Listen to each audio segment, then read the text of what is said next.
മതമേഖലയിൽ പ്രവർത്തിക്കുന്ന ആളാണ്. വഖഫ് എന്ന് പറയുന്ന വിഷയം മതത്തിന്റെ ഭാഗവുമാണ്. അതുകൊണ്ട് ആ വഖഫ് ബോർഡിൽ അംഗമായിക്കൊണ്ട് വഖഫ് സംരക്ഷണ കാര്യങ്ങളിലും ഇന്ന് നടക്കുന്ന വഖഫ് കയ്യേറ്റങ്ങൾക്കെതിരെ മുനമ്പം പോലെയുള്ള സംഗതികളിലൊക്കെ തന്നെ വഖഫ് കയ്യേറ്റങ്ങളും ദുർവിനിയോഗവുമാണ് നടന്നിരിക്കുന്നത്.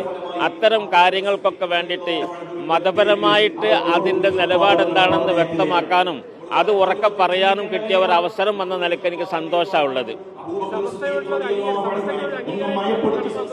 സമസ്തയുടെ അംഗീകാരം എന്നൊന്നും പറയേണ്ട ആവശ്യമില്ല. സമസ്ത അങ്ങനെ അതിൻ്റെ വഴിക്ക് നടക്കുന്നുണ്ട്. എന്നെ അവരെന്തുകൊണ്ടാണ് തെരഞ്ഞെടുത്തതെന്ന് എനിക്കറിയില്ല.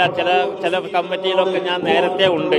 ആ സർക്കാർ തന്ന ഹജ്ജ് കമ്മിറ്റിയിലുണ്ട്, മദ്രസ ബോർഡ് കമ്മിറ്റിയിലുണ്ട്, ഇതൊക്കെ ഉണ്ട്. അപ്പോൾ അതിനൊക്കെ ചിലവ് മാറ്റിയിട്ട് വേറൊരു കമ്മിറ്റിയിൽ വന്നേ ഉണ്ടാവുള്ളൂ. ഏതായിരുന്നാലും എന്നെ സംബന്ധിച്ചിടത്തോളം അത്തരം കാര്യങ്ങളിലൊക്കെ എനിക്ക് പ്രതികരിക്കാനുള്ള അവസരം കിട്ടുന്നത് സന്തോഷമായിട്ട് ഞാൻ കാണുകയാണ്.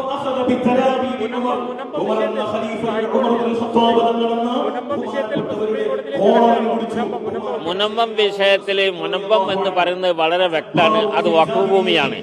അത് ഒരു സേർട്ട് വർഗം, ഒരു സേർട്ട് എന്ന് പറയുന്ന കൂട്ടർ വഖഫാക്കിയതാണ് ഫറൂഖ് കോളേജിന് വേണ്ടിയിട്ട്. ഫറൂഖ് കോളേജ് എന്ന് പറയുന്നത് വിദ്യാഭ്യാസ മേഖലയിൽ പിന്നോക്കം നിൽക്കുന്ന മുസ്ലിം സമുദായത്തിന്റെ ഉന്നമനത്തിന് വേണ്ടി ഉണ്ടാക്കിയ ഒരു കോളേജാണ്.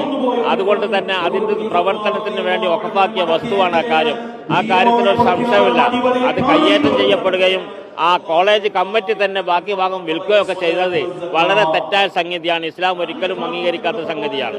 അപ്പോൾ അത്തരം കാര്യത്തിലൊക്കെ പ്രതികരിക്കാൻ കിട്ടുന്ന ഒരു അവസരം വളരെ നല്ലതായിട്ട് ഞാൻ കാണുന്നു. സംരക്ഷിക്കാനുള്ളത് സംരക്ഷിക്കുമല്ല എന്നുള്ളത് എനിക്കറിയില്ല. സംരക്ഷിക്കാൻ ഞാൻ എന്താക്കും, പ്രവർത്തിക്കും ഇൻഷാ അല്ലാഹ്.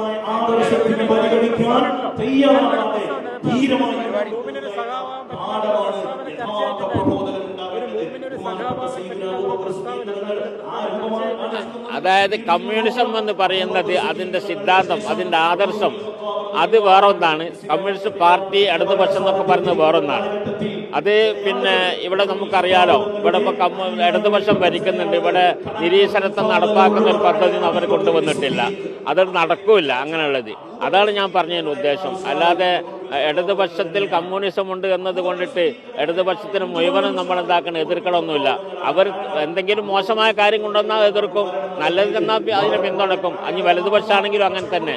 അല്ലാതെ സമസ്തയെ സംബന്ധിച്ചോ ഒരു വിശ്വാസിയെ സംബന്ധിച്ചോ അങ്ങനെ ഒരു പ്രശ്നമൊന്നുമില്ല. സ്ഥിരമായിട്ട് ഒന്നിനെ എതിർക്കണമെന്നോ ഒന്നിനെ അനുകൂലിക്കണമെന്നോ എന്നുള്ള സിദ്ധാന്തം ആർക്കുമില്ല. ആദ്യം അകൽച്ചല്ലല്ലോ, പത്രക്കാർ നിങ്ങളുടെ സൃഷ്ടിയാണല്ലോ അകൽച്ചെന്നത്. പാണക്കാട് തങ്ങന്മാരെന്നല്ല ആരുമായിട്ട് നമുക്കെന്തില്ല ഒരു അകൽച്ചല്ല. എല്ലാവരെയും സൗഹാർദ്ദത്തിൽ പോകണം എന്നുള്ളതാണ് ഞാൻ ചെറുപ്പത്തിലെ പഠിച്ചതും അതാണ് പ്രവർത്തിക്കുന്നത്.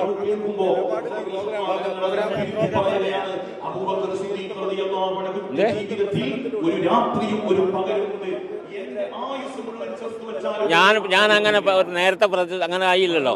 എവിടെ ആരെയാ പറഞ്ഞത്? പാണക്കാട് തങ്ങന്മാരെ പറ്റി ഞാൻ വിമർശിച്ചു നിങ്ങളുടെ സൃഷ്ടിയാണ്. ഇപ്പൊ മാതൃഭൂമിന്റെ ഒരാളാണ് ഇന്നലെ തന്നെ എന്താക്കിയത്. ഞാൻ സ്വാഗതം പറയുന്നതിന് സംബന്ധിച്ച് ഞാൻ ഇന്നലെ പറഞ്ഞല്ലോ, പാണക്കാടിന്റെ വിരോധികൾ എന്ന് പറഞ്ഞ് നിങ്ങൾ പേരിട്ടാണ്. ഞാൻ പാണക്കാട് വന്നാലും സാദിഖലി തങ്ങളുമായിട്ട് വളരെ സൗഹാർദ്ദത്തിലാണ്. പല കാര്യങ്ങളും ഞങ്ങൾ ചർച്ച ചെയ്യാറുണ്ട്. നിങ്ങൾ ഓരോന്നുണ്ടാക്കി തീർത്തിട്ട് നിങ്ങൾ വാർത്ത കിട്ടാൻ വേണ്ടി ഉണ്ടാക്കുന്ന സൃഷ്ടിയാണ്. ഞാനതിന് ഉത്തരവാദിയല്ല.